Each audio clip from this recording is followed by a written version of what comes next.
NCERT अगर जो आप 12वीं पास करके कर रहे हैं आप लोग, या जिनके पास भी साल 2 साल का टाइम है, आप लोग एनसीईआरटीज़ को अच्छे से कवर कर लें। इस फिर भी आप जो भी पढ़ें उसको एक एटलीस्ट उसके जो कीवर्ड्स हैं उनको कहीं ना कहीं किसी डायरी में, किसी पेपर पे आप नोट करते रहें, उससे आपको रिवीजन करने में आसानी होगी। मेक और ब्रेक वाली सिचुएशन है। एसी में आप अच्छा मार्क्स लाएंगे तो आप अंदर रहेंगे, अगर एसी में अटक गए तो आप बाहर आ जाएंगे। तो इस जॉब करके 15 घंटे तो सोच भी नहीं सकते आप। 5-6 घंटे भी अगर आप पढ़ पा रहे हैं, पर वो आप फुल कंसंट्रेशन के साथ पढ़ें। जिसके यूट्यूब पे स्टडी आईक्यू का है चैनल, वो उनका बहुत सारा फ्री वीडियोस भी अवेलेबल रहता है, तो आप उनको रेफर कर सकते हैं। इसके हेलो दोस्तों, नमस्कार, स्वागत है एक बार फिर से एक नए वीडियो में। दोस्तों, जैसा आप लोग जानते हैं कि 67 बीपीएससी का इंटरव्यू स्टार्ट है और सर अभी आए हैं इंटरव्यू देकर। चलिए सर से जानते हैं कि क्या क्या प्रश्न पूछा जा रहा है और साथ साथ जानेंगे जो 69 बीपीएससी के अभी जो छात्र प्री दिए हैं मेंस के लिए जो अपीयर होने वाले हैं, उनकी एक सुपर प्लान क्या होना चाहिए, साथ साथ जानेंगे क्या स्ट्रेटजी होनी चाहिए जिससे जो आपको एक तैयारी में नई उड़ान देगी। तो सर हमारे तरफ से और जो छात्र वीडियो देख रहे हैं उनकी तरफ से आपको बहुत बहुत शुभकामनाएं। Thank you so much. Thank you so much. First of all sir हम आपसे यही जानेंगे कि आपका नाम क्या है और आप कहाँ से हैं। मेरा नाम आशीष आनंद है और हम अररिया से हैं। और सर आपका एजुकेशन बैकग्राउंड थोड़ा जानेंगे क्या है। हम पटना के एएन कॉलेज से ग्रेजुएशन किए हैं। उसके बाद हम 65th बीपीएससी में एम्प्लॉयमेंट ऑफिसर के पद पे कार्य कर रहे हैं अभी सुपौल में। ये आपका बीपीएससी में ये कौन सा प्रयास है। ये मेरा तीसरा प्रयास है। आपका सर मीडियम और ऑप्शनल क्या रहा। मेरा ऑप्शनल हिस्ट्री था और मेरा मीडियम इंग्लिश ही है। और सर अभी आप इंटरव्यू देकर आ रहे हैं, मतलब आपका इंटरव्यू किस बोर्ड में रहा, और ये भी बताइए कि कुछ क्वेश्चन रिकॉल कर पा रहे हैं तो उसे बताइए। बोर्ड का नाम तो नहीं पता, मतलब जो चेयरमैन थे उनका नाम नहीं पता, पर बागमती बोर्ड में था। बोर्ड्स पे नदियों के नाम पे बोर्ड के नाम रखे गए, तो बागमती बोर्ड में मेरा इंटरव्यू था।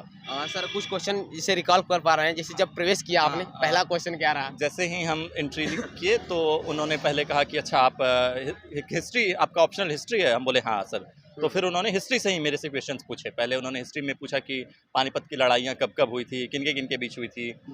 उसके अलावा फिर दूसरे सर ने पूछा कि आपका हॉबी क्या है, तो हम कहे कि टेनिस है मेरी हॉबी। तो उन्होंने कहा कि टेनिस देखते हैं या खेलते भी हैं, तो हम बोले नहीं सर, हम जनरली देखते हैं। तो फिर उनने पूछा कि टेनिस में अच्छा बताइए टेनिस एल्बो क्या होता है, तो मुझे इसकी जानकारी नहीं थी। तो फिर उन्होंने दूसरा पूछा कि टेनिस में अभी एशियन गेम्स में टेनिस में इंडिया में कौन कौन सा पदक जीता है, तो मैंने बताया कि जो पदक जीता है। फिर उसके बाद हमसे वो पूछे, फिर मेनली वो हिस्ट्री पे आ गए कि हड़प्पन साइट्स कौन कौन सी हैं इंडिया में। अभी सबसे रिसेंट कौन सी हड़प्पन साइट खुदाई हुई है, तो हम बोले कि सर राखी गढ़ी में भी खुदाई चल रही है। इसके अलावा एक सनौली साइट है, वहाँ उसके बारे में भी कुछ प्रमाण मिले हैं। और इसके बाद वो मेनली हिस्ट्री के ही इर्द गिर्द डिस्कशन चल रहा था। आपका इंटरव्यू हिस्ट्री पर ही चला, पूरा हिस्ट्री पे ही चला। करंट से जिसे चौथे मेंबर ने क्रीमियन वॉर्स के बारे में पूछना चालू किया कि जो क्रीमिया में 1855 में हुए थे, 55-56 में क्रीमियन वॉर्स का क्या पर्पस था, फर्स्ट वर्ल्ड वॉर क्यों हुआ, फ्रांसीसी क्रांति जो हुई उसका क्या क्या असर पड़ा, तो इन सब के बारे में क्वेश्चन्स थे मेनली। सर आप बीपीएससी के अलावा भी जैसे और यूपीएससी एग्जाम, यूपीपीएससी इसके देते हैं, केवल बीपीएससी? यूपीएससी के लिए हम ट्राई कर रहे हैं जी। अभी 1-2 अटेम्प्ट दिए? हाँ दिए हैं, 3 अटेम्प्ट दिए हैं। उसमें कहाँ तक पहुँचे? उसमें मेंस मेरा क्लियर नहीं हुआ था लास्ट अटेम्प्ट में। सर थोड़ा सा जानेंगे कि जी आप देख रहे हैं अभी जैसे हाल ही में 69 बीपीएससी का हुआ है प्री, तो जिससे अब लगातार लेवल ऊपर उठता जा रहा है यूपीएससी के समान, मतलब कैसे एक प्लान 17 बीपीएससी प्री के लिए क्या स्ट्रेटजी होनी चाहिए और कैसे पढ़ाई करें सर। 70वीं बीपीएससी प्रीलिम्स जी। प्रीलिम्स के लिए अब आपको अच्छे से सारे जो बेसिक बुक्स हैं, लाइक अगर आप यूपीएससी की भी तैयारी कर रहे हैं तो आप लक्ष्मीकांत, स्पेक्ट्रम वगैरह इनको पढ़ते ही होंगे। इसके अलावा आप एनसीईआरटीज़ का जरूर रिवीजन करें, जो स्पेशली 11-12 की एनसीईआरटी है। और साथ ही करंट अफेयर्स पे बिल्कुल ध्यान रखें। करंट अफेयर्स चाहे आप कोई भी स्टैंडर्ड न्यूज़पेपर पढ़ें या फिर आप कोई भी मैगजीन पढ़ सकते हैं जो स्टैंडर्ड मैगजीन है, लाइक दृष्टि की, विजन की, कोई भी एक स्टैंडर्ड मैगजीन पढ़ें और न्यूज़पेपर तो ज़रूर पढ़ें।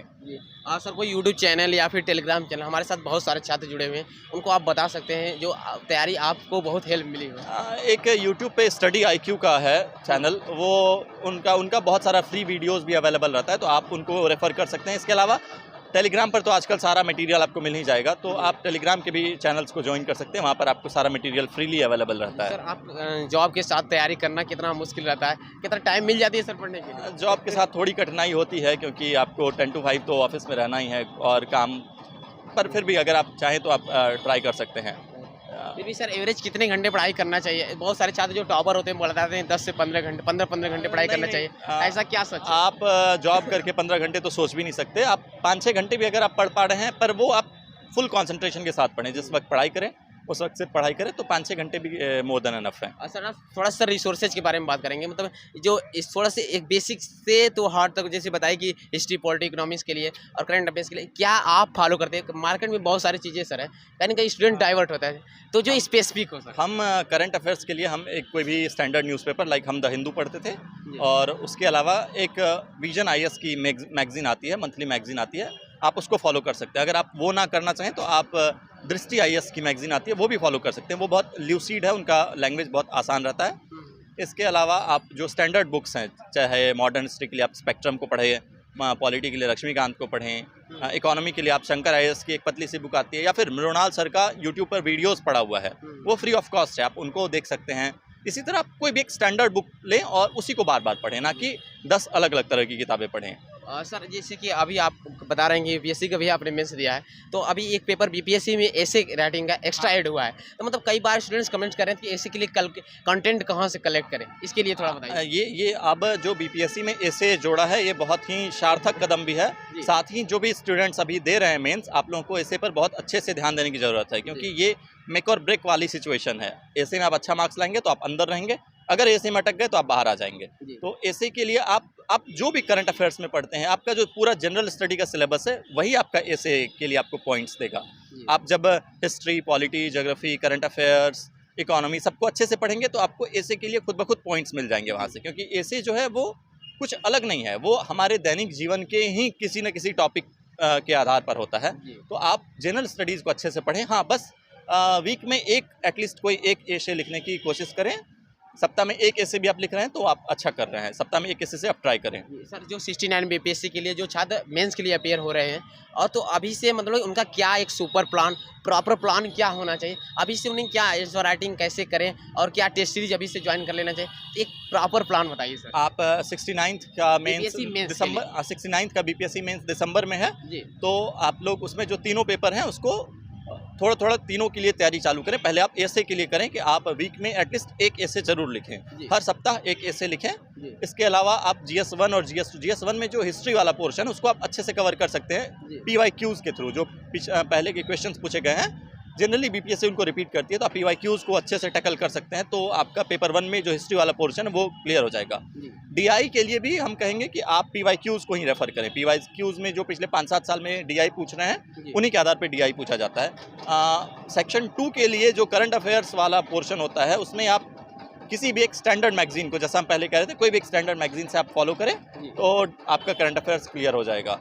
इनके अलावा पेपर 2 में जो पॉलिटी है, इकोनॉमी है, उन सब के लिए आप वापस किसी एक स्टैंडर्ड बुक को उठाएं और उसको अच्छे से कवर करें। लाइक लक्ष्मीकांत का पढ़ सकते हैं आप, इकोनॉमी के लिए आप शंकर IAS को पढ़ सकते हैं। कोई भी एक अच्छी सी बुक उठाएं और उसको कवर टू कवर अच्छे से फिनिश करें। एक मेंस के लिए क्या आज जैसे कि कम टाइम में रिवीजन के लिए शॉर्ट नोट्स बनाना चाहिए, आपने बनाया था तो उसे भी बताइए। अब शॉर्ट नोट्स बनाते समय मतलब किन चीज़ों का ध्यान रखें? देखें, अब तो अक्टूबर आ गया है, आपको उतना वक्त मिलेगा नहीं शॉर्ट नोट्स बनाने का, पर फिर भी आप जो भी पढ़ें उसको एक एटलीस्ट उसके जो कीवर्ड्स हैं उनको कहीं ना कहीं किसी डायरी में, किसी पेपर पे आप नोट करते रहें, उससे आपको रिवीजन करने में आसानी होगी। जैसे आप लक्ष्मीकांत ही पढ़ रहे हैं, अगर आप गवर्नर की पावर्स पढ़ रहे हैं तो जो गवर्नर्स की पावर है उनको एटलीस्ट 4-5 हेडिंग में आप छोटे छोटे एक ही पेज में आप 5 नोट्स बना लें कि गवर्नर की फाइनेंशियल पावर क्या क्या है, उसकी एडमिनिस्ट्रेटिव पावर क्या है, लेजिस्लेटिव पावर क्या है, उसके अलावा उसको जो डिस्क्रिशनरी पावर्स हैं वो क्या क्या है, तो आप कर सकते हैं ऐसा। सर आप UPSC मेंस भी लिखे हैं, तो थोड़ा सा एक बहुत सारी चीज़ें आपसे अनुभव है जानने का, तो एक क्वेश्चन बहुत अटेंड है, कहीं ना कहीं स्टूडेंट डाइवर्ट रहते हैं, मतलब एक बेस्ट आंसर लिखने की क्या क्वालिटी होनी चाहिए, है ना, जिससे स्ट्रक्चरिंग फॉर्म हो, लोगों से अलग हो, ज़्यादा मार्क हो, ऑथेंटिक आंसर हो, कैसे? नहीं, आप अलग करने की कोशिश ना करें, आप बस एवरेज काम करें, पर हर क्वेश्चन को अच्छे से लिखें। एकदम अलग करने की कोशिश में हम लोग क्या करते हैं, 2 क्वेश्चन अच्छे से लिखते हैं, बाकी 2 को एकदम बेकार कर देते हैं। तो आप बस एवरेज आंसर सब में लिखें, लेकिन किसी भी क्वेश्चन को ना छोड़ें, सबको अच्छे से टैकल करें। देखें, कुछ क्वेश्चन हमेशा ऐसे होंगे 2-4 जो आपको एकदम नहीं आ रहे होंगे या जिसके बारे में आपको एकदम जानकारी नहीं होगी। जैसे कि पिछले ही साल 67 BPSC जो मेरा मेंस था, उसमें एक जीविका का क्वेश्चन आ गया था और उसके बारे में हमको डीप में जानकारी नहीं थी, तो पर आप उसको टैकल कर सकते हैं कि आप उनको एटलीस्ट बता सकते हैं कि जीविका दीदी क्या करती हैं, उनसे विमेन एम्पावरमेंट पे क्या असर पड़ रहा है, उनको फाइनेंशियल इंक्लूजन कैसे मिल रहा है। आप ब्रॉड पॉइंट्स जो आप GS में पढ़ते हैं, आप उनको उसमें इंक्लूड कर सकते हैं। तो मेरा कहना है कि अगर आप GS को अच्छे से करेंगे तो जो भी क्वेश्चन आएगा आप उसको जीएस के बेसिस पे टैकल कर सकते हैं। ये सर एक लास्ट क्वेश्चन है कि बहुत सारे छात्र हम मतलब जुड़े हुए हैं हमारे साथ, उनके लिए एक लास्ट सजेशन क्या रहेगा? मतलब तैयारी में पहला कदम कहाँ से रहे? आप देख रहे हैं कि सिविल का इतना मतलब मोटिवेशन मिल रहा है, कहीं कि कंपटीशन इतना हार्ड है, तो मतलब जो छात्र 12वीं के बाद तैयारी करना चाहते हैं पहला कदम कहाँ रहे? आप पहले एनसीईआरटी, अगर जो आप 12वीं पास करके कर रहे हैं आप लोग, या जिनके पास भी साल 2 साल का टाइम है, आप लोग एनसीईआरटी को अच्छे से कवर कर लें। इसके अलावा हर पेपर के लिए, हर सब्जेक्ट के लिए एक स्टैंडर्ड बुक उठाएं और उसको अच्छे से कवर करें। आप ज़्यादा रिसोर्स के चक्कर में इधर उधर ना भटकें, कम रिसोर्स पे टिके रहें, वो आपको ज़्यादा फायदा देगा। सर थैंक यू सर, हमको और हमारे छात्रों को इतने कीमती समय देने के लिए और मार्गदर्शन देने के लिए आपका बहुत बहुत धन्यवाद। Thank you so much.